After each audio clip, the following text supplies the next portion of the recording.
দেশ কার হাতে নিরাপদ? বিএনপি জোট নাকি জামায়াত জোট, কার হাতে গেলে আসলে দেশ নিরাপদ থাকবে? আমার কাছে মনে হয় যে বাংলাদেশের মানুষ এবার ভোট দেওয়ার সময় জাস্ট মানে চিন্তা করবে যে অপেক্ষাকৃত বেটার অপশন কোনটা, এরকম যেটা শুরুতে আমি বলেছি মন্দের ভালো খুঁজবে। মানে হ্যাঁ, তাদের কাছে হয়তো মনে হবে যে তার একটা বিবেচনা করবে তার ব্যবসার জন্য কোনটা ভালো। একদম মন্দের ভালো মানে এটা ব্যক্তিগত পর্যায়ে, এটা কিন্তু ন্যাশনাল ইম্প্যাক্টে হয়তো বিবেচনা করবে না, চিন্তা করবে তার এলাকায় কোনটা করলে ভালো হয়, তার এলাকায় তার ব্যবসা প্রতিষ্ঠান, তার পরিবার, একদমই ব্যক্তিগত জায়গায় চলে আসবে ভোটটা আমার কাছে মনে হয়। সো এইটা এখন প্রেডিক্ট করা খুবই মুশকিল, এটাই তো।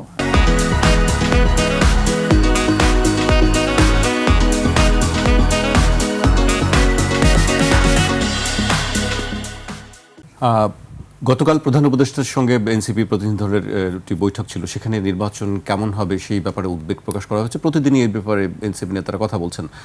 আপনার কাছে কি মনে হয় কতটুকু সুষ্ঠু নির্বাচন হবে বলে মনে করেন?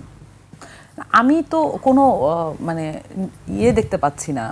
একটা কিছু দেখতে হলে সেটার একটা নির্দেশ বা একটা হিন্ট লাগে বিভিন্ন জায়গায়। এটা একটা কিছু ঘটতে গেলে একটা যৌক্তিক আপনি হিন্ট দেখতে পাবেন বিভিন্ন জায়গায়। সো আমি কোনো মানে ওরকম কোনো আলামত দেখতে পাচ্ছি না কোথাও। হ্যাঁ, যেমন প্রশাসনিকভাবে তৈরি না পুলিশ, প্রশাসনিকভাবে প্রশাসন খুব তৈরি, মানে ডিসি, ইউএনও এরা খুব রেডি। যে দল করেন আল্লাহর রহমতে ওনারা মোটামুটি রেডি অবস্থায় আছেন যে সার্ভিস দেওয়ার জন্য প্রস্তুত। Yes sir.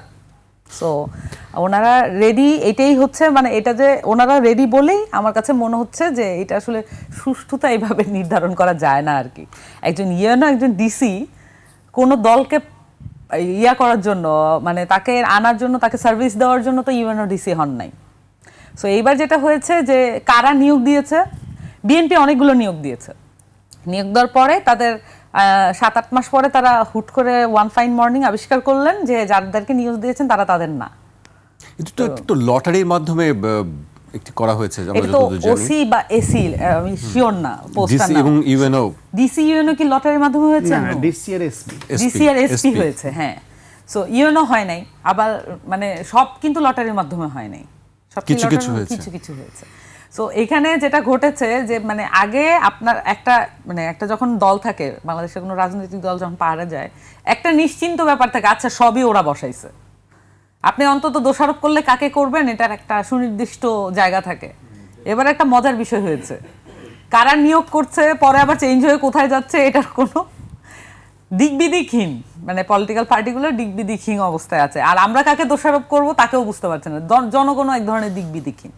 সো এটা সমাধান হওয়ার জন্য তো নির্বাচনটা খুব দরকার। কে কার লোক এটি নিয়ে আসলে বেশ আলোচনা। আসলে তো কেউ কারো লোকই হওয়ার কথা না, তাই না? ডিসি তো একটা প্রশাসনিক পদ, ইউএনও প্রশাসনিক পদ, সে কেন কারো লোক হইতে যাবে? আবার আরেকটা জিনিস হয়েছে যে আপনি লটারির মাধ্যমে দিলেও এখন এই বয়সে বা যেই ব্যাচ থেকে ওনারা মানে ক্যাডার হচ্ছেন, এই ব্যাচগুলোতে আসলে কোনো না কোনো পার্টির লোক ছাড়া কেউ নাই। মানে তারা যখন চাকরি প্রাপ্ত হন তখন আসলে হয় আওয়ামী লীগ নাইলে বিএনপি, পেশাজীবীরা রাজনীতি মুক্ত নয়।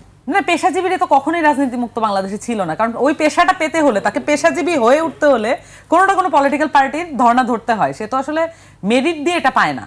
আর আমাদের যে এখন তো কথা বলতে হবে চাকরির ব্যবস্থা নিয়ে, আমাদের কর্মসংস্থান যে আমরা বাড়াবো, এখানে নাকি 1 কোটি কর্মসংস্থান ভাইরা করবেন। তো কর্মসংস্থান যখন বাড়াবেন তখন তো কর্মসংস্থানের জন্য চাকরির ব্যবস্থা এবং আপনি এখানে মেধাটা কিভাবে যাচাই করবেন সেটার জন্য তো আসলে কোনো পলিসি আসলে আমি কোনো দলের দেখতে পাচ্ছি না, জামাতেরও নাই, এটা আমি চেক করেছি। সো চাকরি ব্যবস্থা মানে নিজেদের লোককে নিয়োগ করা থেকে ঠেকাবেন কিভাবে আপনারা? আমি দেখতে চাই এমন একটা পলিটিক্যাল পার্টি, যে পলিটিক্যাল পার্টি নিজের লোককে অ্যাপয়েন্ট করার জন্য এটার বিরুদ্ধে একটা পলিসি নিবে। তাহলে না আমি বুঝতে পারবো যে সে এটা মিন করে। কিন্তু আপনি নানান ধরনের আমরা পলিসি দেখতে পাচ্ছি, নির্বাচনের আগে অনেক পলিসি আসে, বাট ওইটা আসলে শেষ পর্যন্ত গিয়ে আমার লোকটা কিনা, এমন এনসিপিও তো এটা চিন্তা করবে, কারণ যদি অনেক মাত্রায় জামাতের লোক থাকে, অনেক মাত্রায় বিএনপির লোক থাকে, এনসিপিও চিন্তা করবে আমার কয়েকটা লোক তো লাগবেই, নাহলে তো আমি সাস্টেইন করতে পারবো না। সাস্টেইন তো করতে পারবে না পলিটিক্যাল পার্টি, কারণ পলিটিক্যাল পার্টি সিস্টেমটাই এরকম। আর ভাই যেটা বলছিলেন ওইটার বিষয়ে একটু বলি। বিএনপির নারী নেতৃত্ব অবশ্যই হয়তো তারা ইন্টেনশন থাকতে পারে, নিয়ত তো আসলে বাইরে দেখা যায় না, কিন্তু আমি মনে করি যে মানে এই যে বিএনপি যে পলিটিক্সটা করে এই পলিটিক্সের ক্ষতিগ্রস্ততা আমার দলের মধ্যেও এসেছে, কারণ বিএনপি একটা হার্ডকোর পাওয়ার পলিটিক্স করে। তাহলে এই পাওয়ার পলিটিক্স যখন একটা মাঠে একটা বিপুল সংখ্যক অংশ দখল থাকে এই পাওয়ার পলিটিক্স দিয়ে, তখন কিন্তু টিকে থাকার জন্য হলেও পাওয়ার পলিটিক্সে ইনভলভ হতে হয়।